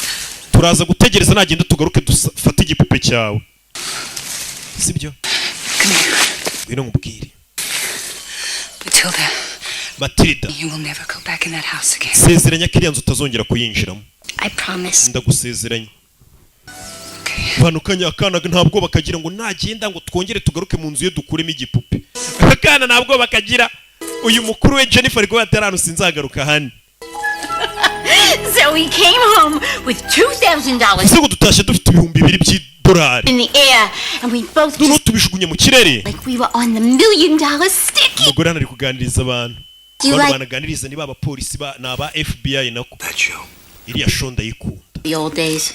Now Now byari bya kera it's all over this. umwana aratashye Give me a dime, Matilda. This is Bob. Matilda uyu ni Bob na Bill The cops. abo ni abapolisi Cops, they are ace aba ntabwo ari power. abapolisi bacuruza amato I'm starved. nzara iranyishe Hi, Harry. bite hari Who are you? muri bande What is this, a hot tub party? hano habaye ikirori Here. nzokere mu nzu All day I come home, you're entertaining a couple of surfer dude bodybuilders. banakoze umunsi wose gata Dad. papa abo ni abapolisi Interested in timeshare? urifuza ko tuzakugurisha ubwato Let me talk to people. I am in a cage, Harry. none se ntabwo nemerewe kuvugana n'abantu hano mbani muri gereza Besides us stupid kids. bamwe kuvugana n'abandi bantu batari ibi bigoryi by'abana twabyaye umugabo agomba gutaha agasanga ibiryo biri ku meza umwana atangira kwitinya. What do you want? Papa, Yell at me, okay? ngaho nsakuriza Up and leave us alone. ziba wacyana we nawe ndekanye nyine Again. ongera unsakurize papa usakurize And pound your miserable eye. ahubwo rikanze ngo utimbure wawe rwana we Around here. kugira ngo muzajye mu micubahiro hano. You never heard me. umwana akanurira urugi kumwe bajya bamutonganya umwana urugi rukinga atarukozeho ahita ashyiramo n'ipata. uyu mwana abikoze abishaka noneho. No kid likes being yelled at. nta mwana ukunda gutukwa Precisely Harry's ranting and raving. cyane cyane ibitutsi papa we hari yamutukaga Power. nibyo byatumye umwana atangira kumenya ko afite imbaraga muri we. Practice. icyo yari akeneye ni ukuzikontorora no kwitoza. umwana amenye ko afite imbaraga atangira kwitoza amenye ukuntu azajya azikoresha yarakaye. hasize imbaraga kenshi ze zikora iyo bari kumutuka yarakaye. yatangiye kwibuka ukuntu bajya bamwita urakagoryi akibuka ukuntu umutuka atibupoye n'igisambo kandi urubuto ntabwo rujya rugwa kure y'igiti cyararuvuyeho. nimba uri wamuhudu nawe twarenga ba wamuhudu. umwana yarakaye nibwo imbaraga ze zikora. umwana yatangiye kurakara amata akayafungura atayakozeho akaza agasuka hano mu giporezo ikika akagikoresha atagikozeho. umwana imbaraga zatangiye kuzikontorora ewana imbaraga zano namaze kuzisobanukirwa amatara arayatsa atayakozeho. umwana atangiye kumenya imbaraga afite kugira ngo ubwonko bwacu bufite imbaraga zidasanzwe kuko bwose tutabukoresha. umwana hano yaramagiye arisobanukirwa usanga afite imbaraga zidasanzwe araziserebura noneho ndanahatwika dore indabyo imbaraga ze yaragiye azi menya ukuntu azajya azikontorora.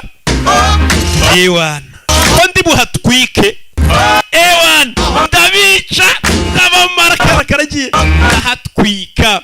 barishimye ibintu mu nzu gasigaye kabiterura katabikozeho kakabikaraga. akana gafite ubwenge bwinshi ubwonko buhambaye cyane bufite imbaraga zidasanzwe kuko kari Played especially for all you little bitty pretty ones moving and grooving on this sunny afternoon, playing music to make you smile, so you'd better not touch that dice. inzu yose ibintu abishyize ku murongo n'amarida yakura hatayakozeho agikuraho amarido mu gitondo abona b'abapolisi baje kuneka papa we mu rukerera. mbere yo kuza gusaka hano twagombye kuba dufite igipapuro se gisaka nta mupolisi wemerewe kuza mu rugo rw'umuntu ngo asaka adafite search warrant adafite igipapuro yahawe n'urukiko kivuga turiya muntu muzagende umusaka umuntu naza kugusaka uzamwangira ibyo azaba yambaye byose. nakomwe ntago mugira abavoka hano baje hano baje gusaka ikarito uriya mugabo abikamo ibintu bye kuko papa w'umwana ni umugezi wa nabi ibikoresho by'amamodoka by'abandi. ikarito nabonaga hano igiye umwana ikarito arongera yisubiza inyuma arayimura kugira ngo batayisaka bagafunga papa we. You two men are gonna be in a lot of trouble very mwabagabo babiri mwe muraza kwisanga mu bibazo. dore umugore wigize dore umwana wigize umugore. akana ntabwo wakabaye uri ku ishuri ahubwo se mwe ntabwo mwakabaye mufite igipapuro kibemerera gusaka. narabisomye mu gitabo ko umuntu uza gusaka nta gipapuro afite ushinzwe umutekano afungirwa muri gereza y'abapolisi. papa we niwe uzafungwa nawe uhita ujyanwa muri oruferina ariko nutwemera tuzakohereza muri oruferina nziza. wakana we sibyo wakanyenzi we gato umwana imodoka yabo arayitwara. hari n'ikindi cyaha mugiye gukora dore imodoka yanyu igiye kugonga kandi ni iyanyu. akana gasigaye gatwara amamodoka katayakozeho. bagiye umwana asigarana kasete y'ibimenyetso bamaze igihe bafata papa we bafata kasete. umwana ibyo byose yatabaye papa we ngo batamufunga agira ngo papa we batitamufunga nonaha byibura abanza agerageze kugarura ubwenge ariko ubugizi bwa nabi. muri iryo joro Matilda yarambaye igicuku maze kwambara ahamagara marete ye. muri iryo joro yambaye umupira w'imbeho ashyiramo ikote agiye. ababyeyi baba bari kureba filime za karasobanura ugiye wakagoryiwe hanze. uyu mwana ibaze ko ababyeyi batamwitayeho umwana w'imyaka 6 niyo yagenda hanze nta muntu umwitayeho. fata karoti bamutera karoti umwana arayikontorora, arayihindukiza, arayimusubiza. Hey! Koma musosi. Ndapfuye. Igisaza cye. Uyu mwana n'umwana usohoka mu rugo saa 6 z'ijoro, ababyeyi ntibamubaze ngo ugiye. Ntago bamwitayeho. Ahubwo bagize amahirwe yagenda ntazagaruka. Isn't nearly as important as what you choose to do with it. Kugira imbaraga ubundi biba bingana nk'ikintu uzazikoresha. Nothing short of heroic. Matilda yari afite ubutwari muri we. Muri rya joro umwana yagarutse kwa directrice. Muri iryo joro umwana yagarutse kwa directrice. Ndagira ngo urebe filime mu gicuku. Yagarutse kwa directrice. Directrice araracyaza ibyuma we. Uyu mugore ni umugome. Araracyaza ibyuma. Arya na shokora. Abana baturusha ubwenge barya utuntu turyoshye. Abantu bakuru buriya mwabuze ubwenge. Mwirirwa munywa ibiyoga bibishye. Abana n'utuyawurute, tuntu ice cream.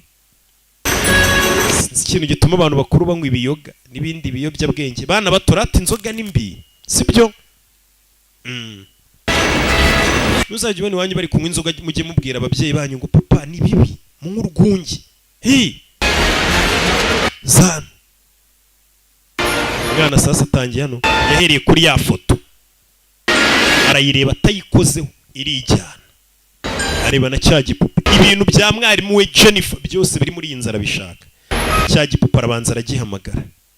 Aje kwiba ibikoresho byose bya Jennifer atabikozeho. Hamagara igipupe kiraza.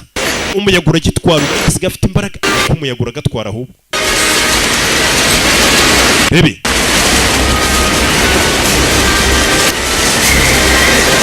Come on. Listen up, come on. Vayo. Come on, Doc. Vayo. Come on, listen, please. Baby.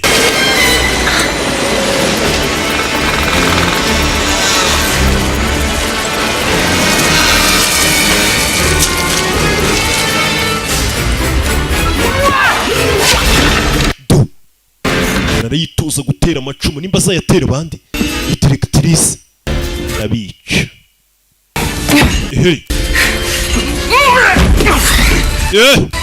Mwana arabanza zanareba za shokora arazizamura. Za shokora. Izi ni shokora directrice nako mwarimu wakunda Jennifer hani. Naza arazifata. Ikintu numvishe mu idirishya. Ikintu numvishe. Kariya kana gafata. Sibyo? Muri hangana. Urwunge nicyo kinyobwa kikiyoboye. Umwana igipupa aragikura asiga afite ibaraga bidasanzwe. Nta bibaraga bindi bidasanzwe, we akoresha ubwonko bwe 100%. Uri kureba iyi filime ukoresha agace gato cyane. Niyo mpamvu ubona nyine nta nurajya. Ibyo birabaye umwana aramanuka. Ari kumanuka kakitero nimba ari akabano nimba bakita gake ni umubano. Dore umugore aratera amacumu nimba bayitoza kwica ibisambo. Turashize.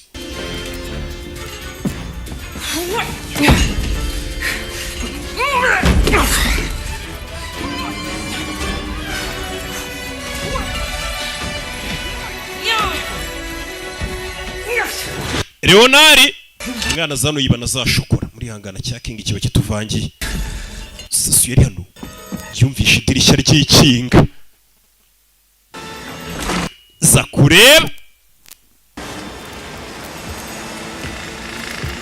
Dorakana gafite umutima ukomeye ibaze kwiyahura mu rugo rw'umugore nk'uye gufasha yakwica. Mu rugo rwe arara yitoza gutera ibyuma. Kana karamureba. Yari kunywa icyayi. Akana kari gukontoresha ibintu byose amaso. Isaa 6 z'ijoro kazigeza gakoresheje kihutije n'isaa 6 zihita zigera. Kugakoresha ubwonko. Umwana agira gutya intebe yegeza inyuma. Rebe koresheje amaso. Uyabona saa 6 z'ijoro zigeze mu kanya saa 3. Agiye kwicarana. Akana kari hano karategura. Gira gutya. Zari saa 6 z'ijoro. Karongera kajyana urushinge ziba saa 4. Zari saa 3 ziba saa 4 nako mumbabarire. Ifata isaha. Do. Kana karbanza karibano. Gakoresheje ubwonko bwako. Buri kiremwa muntu dukoresha ubwonko bwacu igice. Hey! Leonari yo tu umwana ari kubiko Leonari ngwino hano tu katururi umwana arabanza amanura yafutuye umugore yashyiza wibuke mwarimu Jennifer azano kingurira King yaravuze ngo iyi foto ahantu imanitse ngo hari hamanitse ifoto ya papa we umwana yafashe ifoto y'umugore arayitwika akoresheje amaso ibintu byo kujya mu rugo rw'abandi ukarushimuta ukamanikamo n'ifoto yawe ntago ari sawa reba filime umwana kumarura bya bibuye ibyo yajyaga atera ari muri akikina ya mikino ya Olympique uyu mukecuru yo Magnus ifoto ya Magnus ivayo uyu ni papa wa mwarimu Jennifer Honey ifoto ivayo nyir'urugo uyu yashimuse banakeka ko ashobora kuba ari we wamwishe wishe papa uriya mwana Jennifer cyangwa se wa mwarimu wigisha kano kana Jennifer Honey uyarebye saa sita z'ijoro zimwuzuriye mu kanya hari saa 3 ariko uzi kubona amasaha ari kukwirukanyiraho wareba ku isoko ukabona ni saa sita mu kanya rero ukabona ni mu gitondo burakeye ikasa umugore yarahamutse abonye ifoto ya Magnus azi wapfuye yimanika ubwoba bwaramwisha caho yana reka mbe njya shokora mbitekerezaho nakana kinjira mu nzu umukecuru ahunze urugo rwe sasu yari mu nzira agenda yabonye umwitero uyu ni umwitero w'akana kambara mu mutwe buri gihe ku ishuri niyo style yako aranayihumuriza aya mavuta ariho n'iki kombe mu gitondo Miss Yani ntabwo uri bwizere icyo nkuzaniye yazaniye icya gipupe Miss Yani yakuze baramwambuye uriya mukecuru rero mwibiye igipupe dore n'akandi nkuzaniye ni shokora papa yajyaga muhakera byose byari byaribwe n'uriya mugore directrice zana shokora nyiguhishire uyahisha igipupe batamenye ko ninjoro bagiye kukiba uyu mukecuru directrice w'ikigo I will be teaching your class today. uyu munsi ishuri ryawe ndaza kugufasha kuryigisha dore isura harimo n'uduheri wagira ngo ntazi ya mavuta bita arya bedani Honey to get very, very nervous. Matilda. Miss Ya no munsi yagize ubwoba ariko Matilda yari afite umupangu. She was really raving mad. What is it your father used to call you? Wawe yajyaga guhamagara ngo iki? Bumblebee. Yamamagaraga hummingbird cyangwa bumblebee. He called her Trunchbull?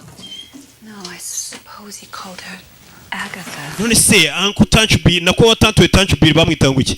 Bamwitaga Agatha. Maybe I could go back to the house and put the doll back while she. Iki gipupe ndagisubiza kwa directrice mu rugo atazanamenya ko ari we wagikuyeyo.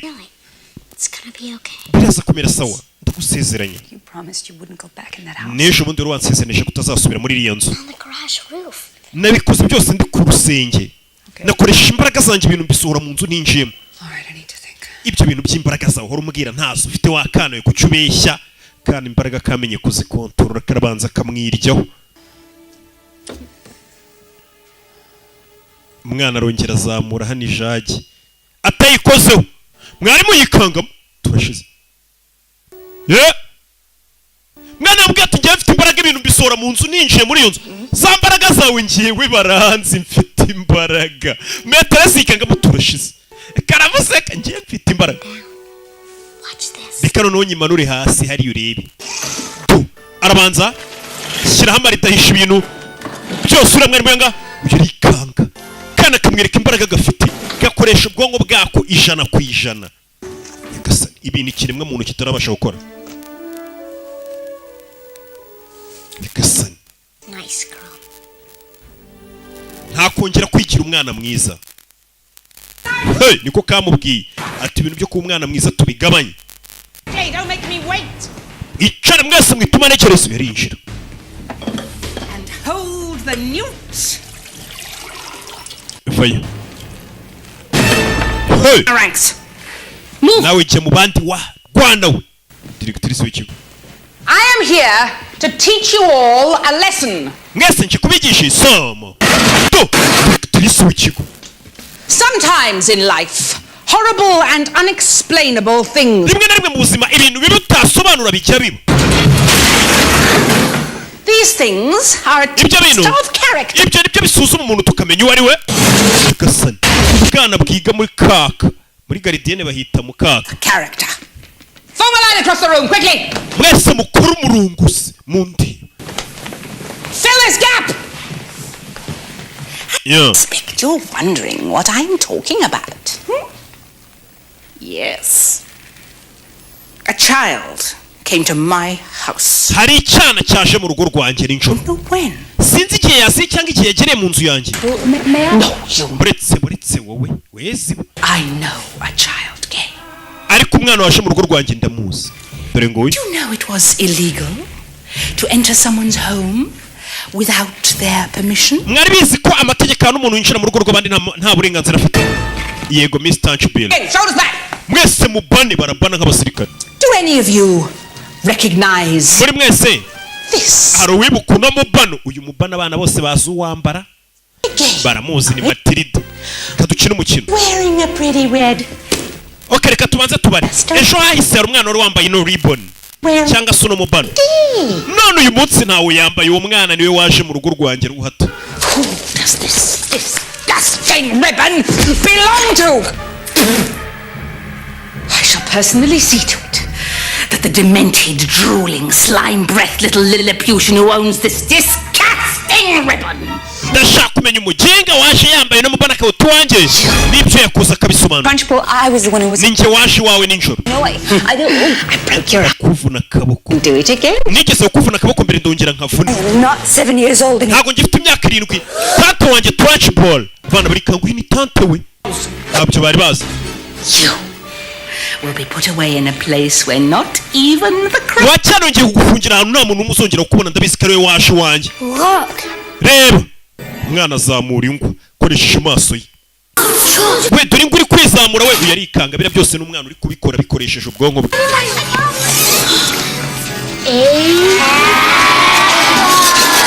Yaranditse ngo Agatha. Miss Trashbar bamwita ubundi Agatha. Yarabibona. Uri kwandika ibintu Magnus. Magnus ni wa mugabo wapfuye yari papa w'uyu mukobwa. Maîtresse.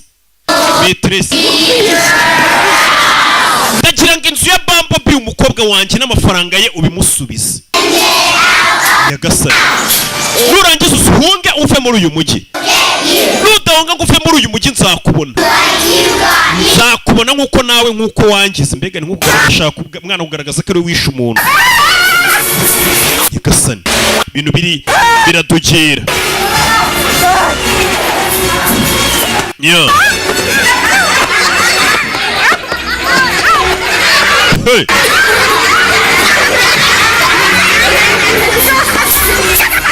Nyagasani. Hey. Mwana mukubita shifu.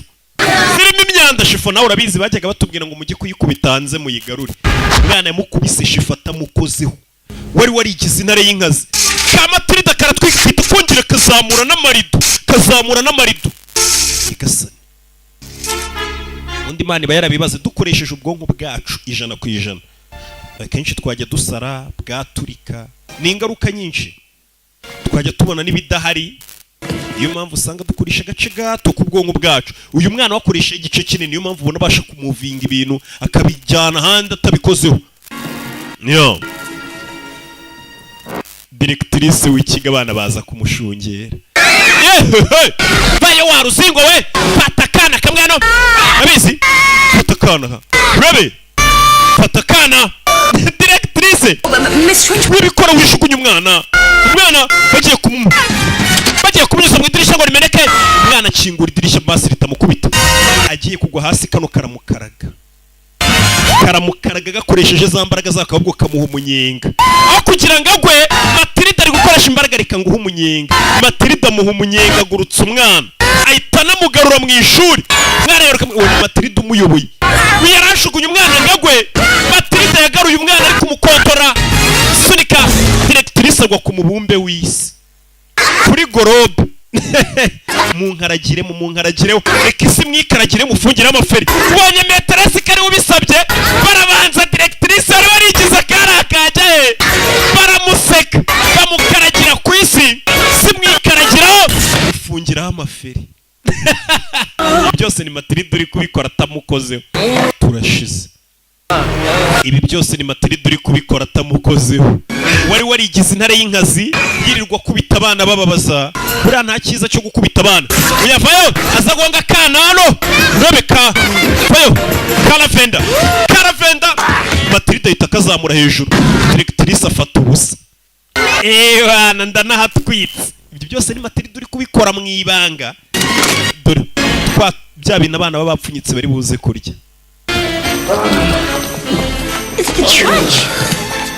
Bana bafayo babona directrice wajya kuba kubitari hasi abiga mu mashuri yisumbuyeho.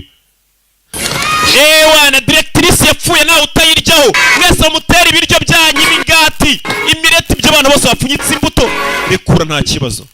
Uyamumanuye neza atamukozeho. Ntabwo nari ko nabasha kuguruka kumbe ntagaguruka ahubwo ni Matilda uri kumufasha. Directrice wajyaga kubita abana bose baramwanga. Buriya abana umuntu banga n'Imana ntago ibimukunda kuko Yesu yavuze ko ubwami bw'ijuru ari ubw'abana.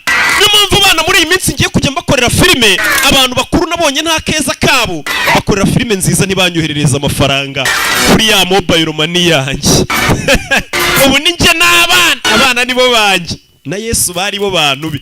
Directrice barakamumeneye. Directrice abamuteye papier hygienique, abamuteye amaronji, imigati bari kurya. Iki niki Directrice abana ntago bamukunda. Iyo wigisha abana bisaba kwigira nkabo kugira ngo urebe hanini ko bagukunda ni nabwo bakubaha ibyo babwiye bakabikora. Kuko babikora bavuga ati n'umugenzi wacu bitubwiye ni iniga yacu. Ati rya shuri ryasaga nabi ntabwo ryongeye gusa nabi. Barakwereka Miss Hani Metresse yasubiye muri yanzu ye. Matilda was a frequent visitor. Ndetse Matilda was a frequent visitor. Yari umushyitsi umusura buri gihe bihoraho. Umwana asigaye asura na Metresse. Metresse Hani. It's beating and all. It sounds like it's humming. Umutima wanjye uri gutera ziri gusa neza. Uriya mugore akiba muri inzu y'ibyo no mukobwa kubera yari yarishe se yasaga nabi. Barakwereka kiraho ababyeyi ba Matilda. Mwana wacu turakivayo tugende. Uyu ni mama wa Matilda. Bahita bapakira biscuit. Tugende twirukanka. Well, nobody will be there. We're moving to Guam. Twimukiye muri Guam. Guam? Yeah. Daddy's not going to be in the oil business anymore. I don't want to. Papa, business yavuye mu sinshaka kugenda. A permanent vacation. Turagenda ngo tuzagaruka. Speedboat salesman to the airport. Turi guhunga polisi tugiye ku kibuga cy'indege. Well, it isn't fair. Njye buryo munjyanyemo ntago ari byo. Vayo tugende wa cyane Matilda baramutwe barahunze polisi uyu mugabo yagurishaga imodoka. Simeze nabi polisi iri kumwiga. Why would she want some snotty disobedient kid? Because she's a really wonderful child and I love her. Uyu mwana ni mwiza ngenda mukunda. Miss Honey? Ariko ubundi wanyadobusa ukambera mama Metresse. Look, I don't have time for all these njye ntagiye mfite. Second dad, I have the adoption. Papa njye mfite ibipapuro byo mu rukiko reka mbibaye musinye njyewe Metresse abari umbera mama anyadopte mwe mwigendere. Are you hearing this, Harry? All you have to do is sign. Papa we sinya ko utakiri papa wanje na mama sinye ko atakiri mama wanje njyewe Miss Hani anyadopte mbu umukobwa we. Ababyeyi nabo uyu mwana baramuhaza. Shero uratekereza iki? You're the only daughter I ever had, Matilda. Matilda niwe mukobwa wenyine nigeze mbyara. Understood you now. Ndakumva nimba udashaka ko tukubera ababyeyi rwose genda. Ntabwo muri make ni kuvuga ati tworosoye wabyukaga. Zana ikaramu uyu mwana ntabwo bamukunda n'ubundi.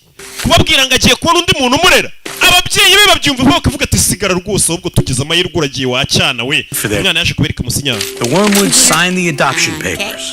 Ababyeyi be basinye ibipapuro byo mu rukiko bigaragaza ko uyu mwana atakiri umwana wabo ahubwo abonye mama we. Mama ubwo ninde? Ni Metresse. Sinya hindukira ngo usinyire akana karishimye n'ababyeyi ariko barishimye. Nugira ngo umwana wishimye gusa kuba bano batari ababyeyi n'aba babyeyi barishimye ko uyu mwana atakiri umwana wabo. Nugira ikibazo cy'amafaranga uzaduhamagare tukohererezeyo kumurera. Undi ati nayo nkeneye. Natawe umubyeyi wanjye bara nta babyeyi babarimo. Sibyo? Ababyeyi barishimye kuvuga ati baruhutse umutwaro. Gusa icyo bazi ngo baruhutse umutwaro. Bitesheje umwana ufite ubwenge bwinshi cyane. Wakanabahinduriye ubuzima.